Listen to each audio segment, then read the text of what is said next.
आज मैं एक फिल्म की कहानी बताने जा रहा हूं जो वर्ल्ड वॉर 2 के सबसे कम उम्र के योद्धा की सच्ची घटना पर आधारित है, जिसका नाम सोल्जर बॉय है। आगे स्पॉयलर्स हो सकते हैं, सावधान रहें। फिल्म की शुरुआत रूस में होती है, जहां एक परिवार नदी के किनारे बैठा होता है और वे अपना समय बिता रहे होते हैं। इस परिवार में सबसे छोटा बच्चा सर्गेई एल्योशकोव अपने बड़े भाई और मां से शेखी बघारता है कि वह एक पेड़ के ऊपर चढ़ गया था। तभी अचानक जर्मन लड़ाकू विमान उनके ऊपर से उड़ते हैं।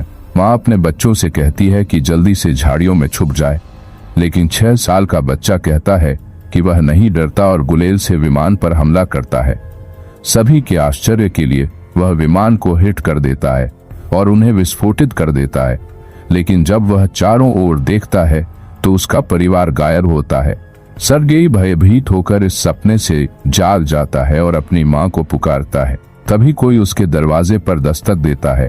ये सोचकर कि उसकी मां आई है, वह दौड़ता हुआ दरवाजे की ओर जाता है, लेकिन एक पड़ोस की महिला घबराते हुए अंदर आती है। वह भगवान का धन्यवाद करती है कि सर्गेई जीवित है और उसे बताती है कि उसकी मां और भाई मर चुके हैं। छोटा लड़का यह समझ नहीं पाता कि वह क्या कह रही है और घर में ही रहना चाहता है ताकि वह अपनी मां का इंतजार कर सके। महिला उसे बताती है कि जर्मनों ने उन पर हमला किया है और उसे भाग जाना चाहिए। तभी कुछ सैनिक उनके घर के पास आते हैं। महिला सर्गेई को खिड़की से भागने के लिए कहती है, लेकिन इससे पहले कि वह खुद जा सके उसे गोली मार दी जाती है। अब 6 साल का बच्चा अकेला है, उसके पास न कोई परिवार है और न कोई दोस्त। जैसे ही सर्गेई घर से भागता है, वह देखता है कि उसके पूरे पड़ोस में आग लगी हुई है। वह अपनी मां को पुकारता है, लेकिन कोई जवाब नहीं मिलता और वह वहां से भाग जाता है। कुछ देर भागने के बाद वह जंगल के बीचों बीच पहुंच जाता है। छोटा बच्चा अपनी मां को बुलाता है ताकि वह उसे ढूंढ सके, क्योंकि वह खो गया है। उस रात वह जंगल में ही रहता है। अगले दिन सुबह हम देखते हैं कि वह नदी से पानी पीता है जब दुश्मन के सैनिक उसके पास आते हैं। सर्गेई यह जानते हुए कि वे खतरनाक हैं, जल्दी से एक पेड़ की जड़ों के अंदर छिप जाता है। वह तब चौंक जाता है जब एक सांप उसके पास आ जाता है, लेकिन वह कुछ नहीं बोलता और नहीं भागता है। सर्गेई को सैनिकों से सांप से ज्यादा डर लगता है। सैनिक नदी के किनारे बैठकर खाते हैं और फिर चले जाते हैं, जिसके बाद सर्गेई उनके बचे हुए भोजन को खाकर रात बिताता है। हालांकि दिन के अंत तक छोटा बच्चा पूरी तरह थक चुका है। उसने 2 दिनों से ठीक से खाना नहीं खाया है और वह बिना किसी दिशा के चल रहा है। वह लड़खड़ाते हुए गिरता है, लेकिन फिर भी चलता रहता है। चलते समय वह जंगल की जामुन देखता है और उन्हें खाने लगता है, लेकिन तभी उसके पीछे एक विस्फोट होता है जिससे वह हैरान हो जाता है। लड़का चक्कर खा जाता है और उसे लगता है कि कोई उसके पीछे आ रहा है। हालांकि ऐसी स्थिति में भी वह बहादुरी दिखाता है और कहता है कि उसके पास एक राइफल है और वह डरता नहीं है। वह आगे बढ़ता है, लेकिन थोड़ी देर बाद बेहोश हो जाता है। जब वह सो रहा होता है तो 2 सैनिक उसके पास आते हैं। दृश्य कट जाता है और रूसी सेना के अड्डे पर आता है, जहां कमांडर कुज़नेत्सोव अपने गश्ती सैनिकों का इंतजार कर रहा होता है। वे घायल और कमजोर बच्चे को लेकर आते हैं। जब सैनिक दावा करते हैं कि वे उसके पक्ष में हैं, तो छोटा बच्चा अपने बारे में बताता है। सैनिक हंसते हैं जब बच्चा कमांडर से हाथ मिलाता है, यह सुझाव देते हुए कि वह भी अपना परिचय दे। सैनिक उस छोटे बच्चे के प्रति स्नेह महसूस करते हैं और उसे घेर लेते हैं। वे उसे पानी पिलाते हैं और खिलाते हैं, यहाँ तक कि सख्त कमांडर भी बच्चे की देखभाल करता है। कैट्या नाम की एक नर्स सर्गेई के घावों का इलाज करती है और वह भी उसकी व्यक्तित्व से प्रभावित होती है। बच्चा उससे कहता है कि उसके घावों पर एक टैंक बना दे, क्योंकि वह बड़ा होकर एक सैनिक बनना चाहता है। यहाँ तक कि घायल सैनिक भी बच्चे से बात करते हैं और हल्का महसूस करते हैं। सर्गेई कमांडर की बंदूक और उसकी बैच से मोहित हो जाता है। कमांडर भी बच्चे के सभी सवालों का जवाब देता है और उसे अपनी मान पिस्तौल से खेलने देता है। लेकिन पहले उसमें से गोलियां निकाल देता है। सर्गेई अपने पेट पर बने टैंक को दिखाता है और खुद को एक सैनिक बताता है। बच्चा बहुत तेजी से ठीक हो रहा है। नर्स कैट्या कमांडर से कहती है कि बच्चे को बटालियन के साथ रहने दे, लेकिन वह असहमत होता है, यह दावा करते हुए कि यह सुरक्षित नहीं होगा। वह सर्गेई को अनाथालय भेजना चाहता है। सैनिक अपना सारा खाली समय सर्गेई के साथ बिताते हैं। वह दिन भर में कई लोगों से मिलता है। वे उसे अपने परिवारों द्वारा दूर से भेजा गया भोजन लाते हैं और उसे अपनी दूरबीन से खेलने भी देते हैं। एक दिन एक सैनिक कमांडर के पास जाता है और उससे कहता है कि वह बच्चे को बटालियन के साथ रहने दे। सैनिकों का बच्चे के साथ गहरा संबंध बन गया है और वे उसे अपने जैसा समझते हैं। उसकी उपस्थिति युद्ध का भार उनके दिलों से हटा देती है। हालांकि कमांडर बच्चे की सुरक्षा के लिए उसे अनाथालय भेजने के अपने फैसले पर अडिग रहता है। अगले दिन दुश्मनों ने हमला किया और कई सैनिक घायल हो गए। सर्गेई को अनाथालय ले जाने के लिए एक वाहन आता है। कमांडर बच्चे को यह खबर सुनाता है और उसे एक लकड़ी की मानक पिस्तौल उपहार में देता है। बच्चे ने बदले में उसे गले लगाया, यह दावा करते हुए कि उसे कमांडर की सुरक्षा की चिंता है। कमांडर उसकी इस भावना से प्रभावित होता है और अपना मन बदल लेता है। वह सर्गेई से कहता है कि वह सैनिकों के साथ उसके बेटे के रूप में रहे। उस रात सैनिक छोटे लड़के के लिए छोटे सैनिक के कपड़े ढूंढते हैं। वे सर्गेई के साथ रहने से बहुत खुश हैं। कमांडर सर्गेई को जगाता है और उसे कपड़े देता है। वह उन्हें पहनता है और चारों ओर दौड़ता है जैसे कि वह एक असली सैनिक हो। अन्य लोग उसे अपना छोटा सैनिक लड़का कहने लगते हैं।